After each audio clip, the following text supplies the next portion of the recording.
Es usual que en nuestras casas académicas de educación superior se le exija a los estudiantes de últimos semestres la elaboración de un proyecto ya más autónomamente realizado, en el que el estudiante muestre sus competencias profesionales y hasta cierto nivel de competencias investigativas en la ingeniería, en ciencias naturales, en administración y en otros, arquitectura y en otros planes de estudio. Los estudiantes elaboran un proyecto en el que se les solicita, además de, repito, las competencias profesionales, un elemento de originalidad, de innovación o de algo que muestre que la persona realmente domina su arte, domina su oficio. Eso se hace naturalmente orientado por un tutor o varios, o por un director. Generalmente eso se denomina proyecto de grado. En este caso, en este cursillo, lo vamos a denominar proyecto. Bien. ¿Cuál es el producto final? Bueno, este proyecto tiene 3 fases. Generalmente una primera fase en la que el estudiante formula algo que se denomina preproyecto o anteproyecto o simplemente proyecto, en el que él describe lo que va a realizar. Formula un problema, unos objetivos, una metodología, etc. Eso más o menos dura un semestre. En los siguientes semestres, 2, 3, 4 semestres, el estudiante ejecuta lo que allí planificó, o sea, realiza el proyecto. Y la tercera parte es la parte en la que el estudiante expone públicamente el resultado de su trabajo en términos de qué fue lo que se propuso, cómo lo hizo, a qué conclusiones llegó, qué descubrimientos o qué hallazgos o qué conclusiones tiene, lo sustenta públicamente ante un jurado y eso conduce a una calificación que acredita o da méritos para que la persona sea titulada en el correspondiente plan de estudios. El producto que debe obtener en esta primera fase, que es a la que nos vamos a referir en la fase de preproyecto o anteproyecto, el estudiante obtiene al final de 14 semanas de trabajo, 10, 12, 14 semanas de trabajo, un documento apoyado con una presentación audiovisual y además un entrenamiento que él ha tenido para la sustentación de su preproyecto. Este documento final es un documento corto pero muy sustancioso, de unas 14, 12, 14, 16 páginas, con sus anexos en las que el estudiante propone un título, tiene un resumen, una introducción y una información general sobre el proyecto, una parte introductoria. Luego, la descripción del problema, quiero decir, el capítulo del problema, el marco de referencia, la metodología, los recursos y los anexos. En el problema, el estudiante describe el problema, lo formula unos objetivos y lo justifica.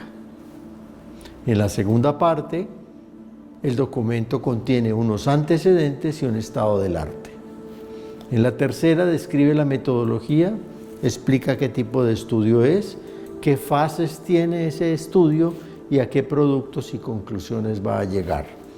Y cuarto, un capítulo de recursos con cronograma, presupuesto, bibliografía y anexos. Este es un orden. Este no es el único orden. Hay instituciones que adoptan otro orden. Bueno, en este caso el orden, digamos que aquí hay un orden lógico, pero ese orden lógico no es de un rigor absoluto, puede ser expuesto de una manera diferente. Es decir, primero podemos colocar un marco de referencia, luego el problema, en fin, tantas son las variantes, pero eso no cambia la sustancia del asunto. Este es el documento que en este caso vamos a aprender a realizar. Decía que el estudiante tiene más o menos 10, 12, 14 semanas para realizar esta tarea. Él es el principal protagonista de este planteamiento. Por la experiencia que tenemos, él debe contar con una asesoría, una consultoría, una tutoría o una dirección. ¿Cómo se llama esto? No tiene importancia. Lo importante es que hay un grupo de personas que lo acompañan. Le recomiendan lo orientan en la realización, le economizan ciertos, digamos, dificultades, lo orientan, le dan en la bibliografía, etc. Es muy importante que el tutor que lo va a orientar haya elaborado una carta en la cual el tutor acepta ser tutor de este proyecto. ¿Por qué razón? Porque el tutor necesita que la institución le reconozca esta labor académica y, por tanto, esta carta de aceptación es también una carta de aceptación, una aceptación institucional. Debe llenarse un protocolo de propiedad intelectual por razones obvias. En ocasiones estos proyectos están inscritos en proyectos más grandes, de donde se derivan patentes, publicaciones y demás que requieren el reconocimiento de la propiedad intelectual y en este caso el aporte intelectual no solamente del estudiante que realiza el proyecto, sino de quienes están involucrados en él. Bien, este documento aparece después de haber recorrido muchas veces este ciclo. El estudiante que lo elabora, o en este caso el ponente, es un experto en elaborar borradores. ¿Por qué razón? Porque esto se aprende a base de borradores. Lo primero que uno hace generalmente no queda bien hecho, hay que volverlo a hacer. Pero de todas maneras, este es el lugar en donde comenzamos. Con los borradores elaboramos un documento escrito que, digamos, el tutor va a leer permanentemente. Con este documento escrito elaboramos un documento audiovisual y ojalá un documento que podamos colocar en las redes de investigación en las que se inscribe este proyecto. Este documento audiovisual el estudiante lo utiliza para presentar el estado de avance de su proyecto. Con este documento virtual, digital en las redes, el estudiante se comunica con otras personas de su propio país o del mundo a propósito de este tema. El estudiante lo presenta, es decir, todo esto son borradores, son pasos intermedios.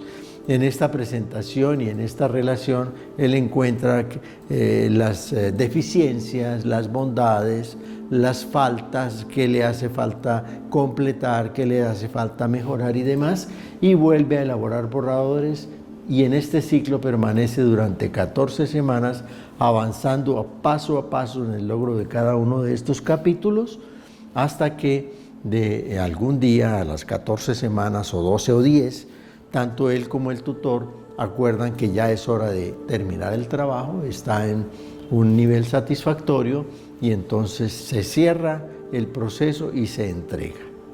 Generalmente este documento se elabora con unas normas. Estamos en Colombia, en las normas colombianas se llaman las normas ICONTEC, son unas normas con estándares internacionales aceptables que puede utilizar para elaborar su documento. Pero puede utilizar otras normas, las normas de las asociaciones internacionales de psicólogos o las normas internacionales de ingeniería, en fin, cualquier norma, pero con tal de que sea una norma con la cual él va a regirse permanentemente en la elaboración del documento.